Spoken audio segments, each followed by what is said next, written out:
மருந்தியல் இயன்முறை மருத்துவக் கல்லூரிகளின் பட்டமளிப்பு விழா கோவை காலப்பட்டி சாலையில் அமைந்துள்ள மருந்தியல் மற்றும் இயன்முறை மருத்துவக் கல்லூரிகளின் பட்டமளிப்பு விழா கல்லூரி வளாகத்தில் உள்ள கலையரங்கில் சிறப்பாக நடைபெற்றது.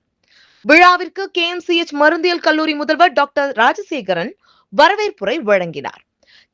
மருந்தியல் கல்லூரி மற்றும் மனம் இயன்முறை மற்றும் ஆராய்ச்சி மையத்தின் தலைவர் மற்றும் மேலாண்மை இயக்குனர் டாக்டர் நல்லாஜி பழனிசாமி விழாவிற்கு தலைமை தாங்கினார். சிறப்பு விருந்தினராக மணிப்பால் உயர்கல்வி அகாடமியின் துணைவேந்தர் டாக்டர் சரத்குமார் ராவ் கலந்து கொண்டு பட்டதாரிகளுக்கு பட்டச்சான்றிதழ்களை வழங்கினார். அப்போது பேசிய அவர், பட்டதாரிகள் தாங்கள் கற்ற கல்வி மற்றும் பெற்ற அறிவை மக்களுக்கு பயனுள்ள வகையிலும் பொது சுகாதார மேம்பாட்டிற்காகவும் அர்ப்பணிப்புடன் பயன்படுத்த வேண்டும் என அறிவுறுத்தினார்.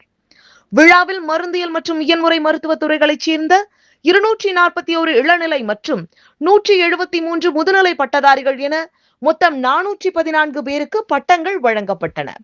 மேலும் பல்கலைக்கழக அளவிலான தர வரிசையில் முதலிடம் பிடித்து தங்கப் பதக்கம் வென்ற 8 மாணவ மாணவிகளுக்கு பட்டங்கள் மற்றும் பாராட்டுச் சான்றிதழ்கள் வழங்கி கௌரவிக்கப்பட்டனர்.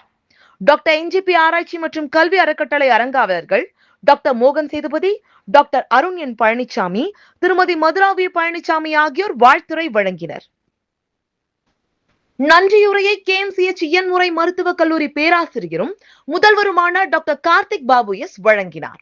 விழாவில் டாக்டர் ஓடி புவனேஸ்வரன், முதன்மை செயல் அலுவலர் டாக்டர் M நடேசன், தலைமை இயக்க அதிகாரி, கல்லூரி முதல்வர்கள், பேராசிரியர்கள், ஆசிரியர்கள், பெற்றோர்கள் மற்றும் மாணவர்கள் பங்கேற்றனர். தேசிய கீதத்துடன் பட்டமளிப்பு விழா இனிதே நிறைவடைந்தது.